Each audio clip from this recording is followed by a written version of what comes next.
Congress party से बागी निर्दलीय प्रत्याशी केसर बिसेन ने प्रेस वार्ता कर अफवाहों का किया खंडन।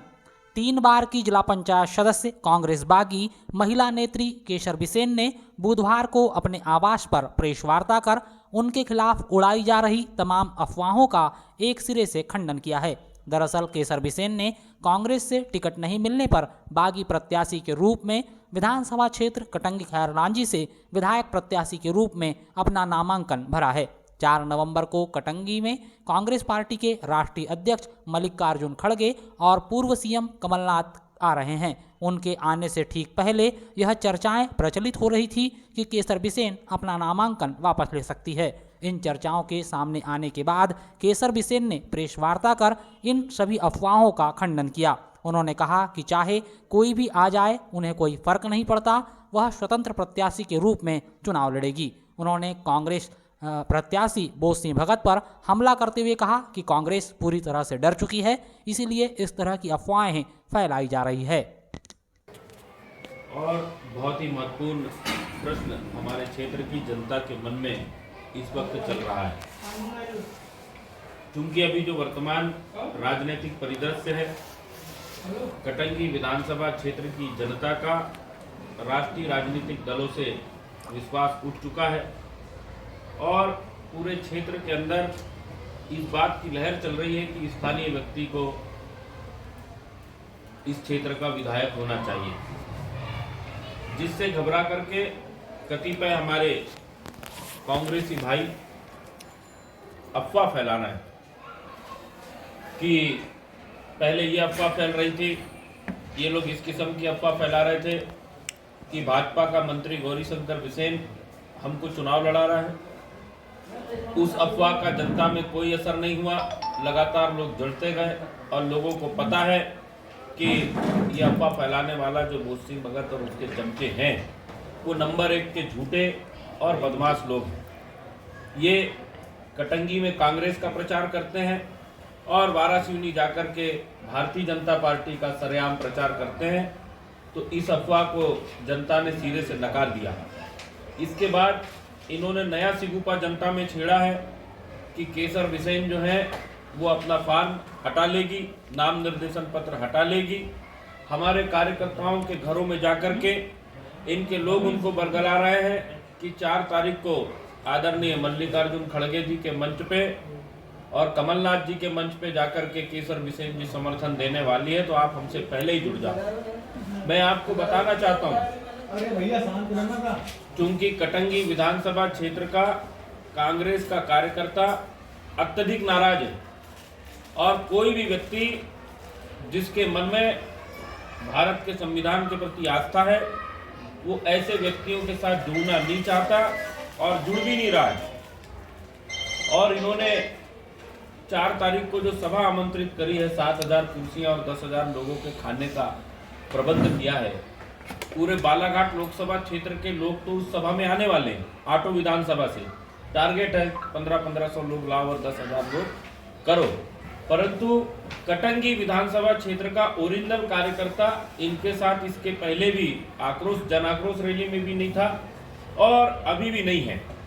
तो ये लोगों को इकट्ठा करने के लिए, क्योंकि इस विधानसभा क्षेत्र का मतदाता केसर बिसेन जी के साथ जुड़ा है, ऐसे में मल्लिकार्जुन खड़गे जी और कमलनाथ जी के सभा में सुनने के लिए इस विधानसभा के लोकल लोग उपस्थित नहीं होंगे, तो ये इस किस्म की अफवाहें जो है इन लोगों के द्वारा भ्रामक तरीके से प्रचारित किया जा रहा है। और हम आपके माध्यम से लोगों को बताना चाहते हैं कि हम इनके जैसे डुप्लीकेट नहीं हैं कि दिन में यहाँ आके कांग्रेस बोलते हैं और रात में वाराणसी जाके बोस सिंह भगत और उसके समर्थक लोग जो है वो भारतीय जनता पार्टी के उम्मीदवार का प्रचार करते हैं। तो हम ऐसे डुप्लीकेट लोग नहीं हैं। हम इस क्षेत्र के संविधान समर्थक लोगों के, इस क्षेत्र के सेकुलरिज्म को मानने वाले लोगों की विचारधारा को मानते हुए इस क्षेत्र में भारत के संविधान की जो भावना है समाजवाद की, उसको बचाने के लिए इस विधानसभा का चुनाव लड़ रहे हैं और हम इस मैदान में अंतिम तक डटे रहेंगे। किसी भी प्रकार की अफवाहों पर मैं आपके माध्यम से आम जनता से अपील करना चाहता हूं कि किसी भी प्रकार की अफवाहों पर ध्यान न दें और इन लोगों को करारा जवाब दें। अब इसके आगे भाईश्वर जी संबोधित करेंगे, उसके बाद आदरणीय केसर बिसेन जी आपके सामने, और फिर अशोक कारसर पे जी आपकी बात रखेंगे। आप सभी पत्रकार बंधुओं का हम हार्दिक अभिनंदन करते हैं आज प्रेस वार्ता में। जैसे कि क्षेत्र में जो भ्रमित किया जा रहा है कार्यकर्ताओं के बीच, हमारे साथ जो जुड़े हैं सभी साथियों को भ्रमित किया जा रहा है, ये गलत तरीके से भ्रमित किया जा रहा है। कुछ लोग जाते हैं, जैसे बोसी भगत जी के समर्थक वाले हैं, भाजपा के समर्थक वाले हैं, ये जो लोग फैला रहे हैं कि केसर बिसेन अंतिम समय में अपना नाम वापस ले लेंगी। हम दावे के साथ कहते हैं कि केसर बिसेन जिस दिन ऐसी बातें सामने आएगी उस दिन सबसे पहले हम आप सभी लोगों को सूचित करेंगे, परंतु ऐसे कोई बातें ही नहीं, क्योंकि हमने सबसे पहले एक दूसरे के साथ बात करने के पश्चात, विचार विमर्श करने के पश्चात ही नामांकन फार्म दाखिल किया। नाम वापसी लेने का और समर्थन देने का ये कहीं से कहीं तक कोई सवाल नहीं है, और हम अंतिम तक डटे रहेंगे। इस बात का सभी को सूचना देना चाहते, जानकारी देना चाहते। अंतिम समय तक हम चुनाव में डटे हुए रहेंगे और चुनाव जीत कर दिखाएंगे। यही सभी मतदाता साथियों से, हमारे कार्यकर्ताओं से अनुरोध है कि जम के अपनी मेहनत करें और केसर मैडम जी को चुनाव जिताने में हर कोई अपनी सहभागिता दिखाए और अपनी दमदारी दिखाए। अशोक कारसर पे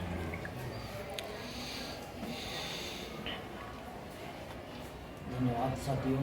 आज जो प्रेस वार्ता में उपस्थित हमारे पत्रकार महोदय हैं, धन्यवाद करता हूँ। अभी जो यहाँ भ्रम की स्थिति है कांग्रेस के द्वारा निर्मित की जा रही है, पूरे गाँव में चर्चा है कि केसर मैडम जी आखिरी में 4 तारीख के बाद में फार्म उठा लेगी। साथियों, आपसे मैं जानना चाहता हूँ कि फार्म तो भर दिए, परंतु जो है अभी 2 तारीख को आमंत्रित हो जाएंगे, फिर वो उठाने की कहाँ से वो रहेगी। इसलिए मैं यहाँ की जनता से निवेदन करता हूँ कि भ्रम की स्थिति में भ्रम में न जाए और केशव मैडम जी को अपना बहुमूल्य मत दे, ऐसा मेरा निवेदन है।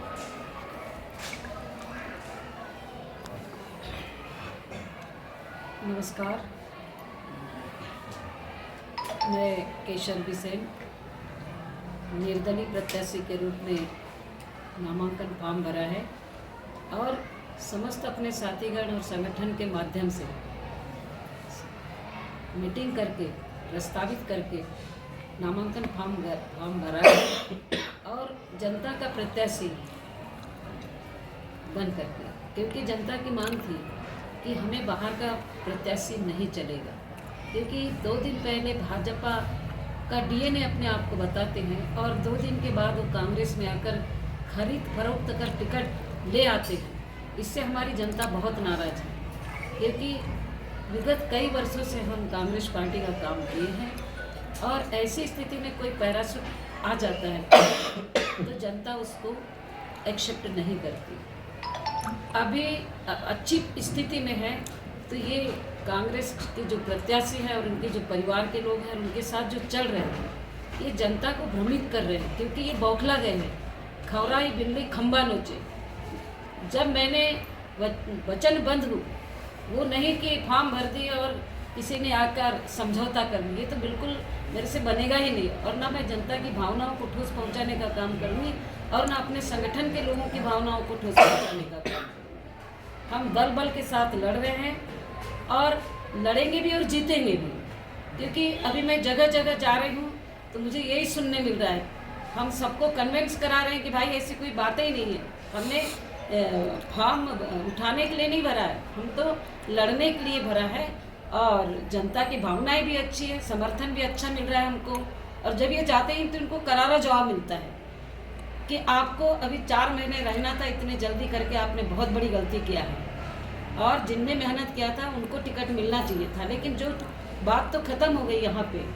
अब रहा सवाल जनता का प्रत्याशी जो बनकर हम सामने आए हैं, तो जनता के मन मानस भावना को कदापि ठेस नहीं पहुंचाएंगे और दल बल के साथ हम लड़ाई लड़ेंगे। और जनता का समर्थन भी मिल रहा है। कभी कोई कितना भी बोले कि आपको समर्थन देना है या फॉर्म उठाना है या किसी प्रकार का प्रलोभन देना है, तो हम लोग ऐसे नहीं कि प्रलोभन में चले जाए। और अभी बहुत सारे भ्रम में डालते हैं कि गौरी शंकर भाई ने इनको 2 करोड़ रुपए दे दिया है, ऐसा वैसा। तो केसर बिसेन इतनी भी फटीचर नहीं है कि मतलब गौरी शंकर भाऊ के रुपए से मैं चुनाव लड़ूं।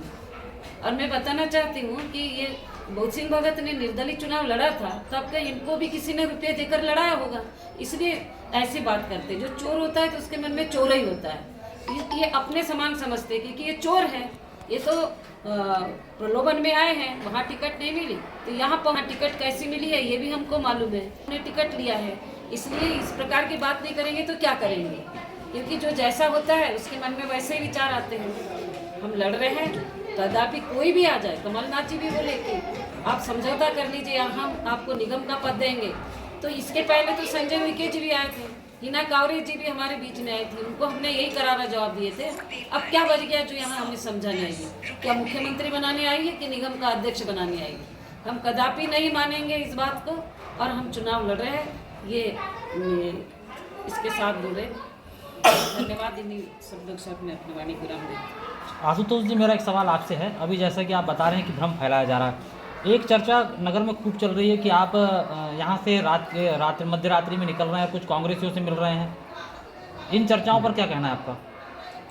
कांग्रेसियों से मैं इस बात का समझ नहीं पाया, थोड़ा विस्तार से बताएंगे। जैसे कि ये आरोप लग रहा है, आप बता रहे हैं कि भ्रम फैलाया जा रहा है, कुछ लोगों का कहना यह है कि वाकई में जो मैडम है वो अपना जो नामांकन है वो वापस लेना चाहती है, इसलिए आप कांग्रेस से चर्चा कर रहे हैं कुछ बड़े नेताओं से। ये सरासर अफवाह है।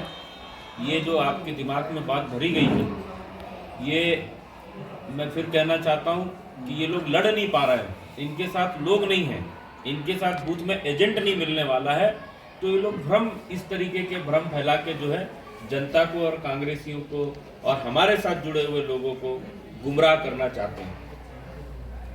एक सवाल, अंत में जो निर्णय है आपका वो क्या होगा? चुनाव लड़ रहे हैं, फॉर्म भर चुके हैं और चुनाव लड़ेंगे। भैया, आपके समर्थकों को डराया धमकाया भी जा रहा है, सुनने में आया। बिल्कुल, मेरे कुछ समर्थकों को जान से मारने की धमकी दी गई थी कि अगर तुम केसर भाई बिसेन का प्रचार करोगे, कांग्रेस से बाहर जाओगे तो जान से मार दिए जाओगे। आज नितिन टुक्कर अकेला घर नहीं जा पा रहा है, अरविंद देशमुख सोनी को धमकी दी गई अप्रत्यक्ष तौर पर। क्या आपने थाने में जो है इस तरह की धमकी मिलने का शिकायत दर्ज करवाया अभी तक? क्योंकि जो उनका धमकी देने का तरीका था, अप्रत्यक्ष तौर से आप ही के जैसे किसी पत्रकार साथी के माध्यम से चर्चा कराई करके वो करी गई कि यार वहाँ ऐसी चर्चा चल रही थी कि अरविंद तेरे को उठवा लेंगे और जान से मार देंगे। मैं तो कहता हूँ अगर इनके माने दूध खिलाइए तो प्रत्यक्ष तौर पे धमकी दें, हम देखते हैं हमारे समर्थकों का कौन बाल बांका करता है। हमने चूड़ियाँ नहीं पहने।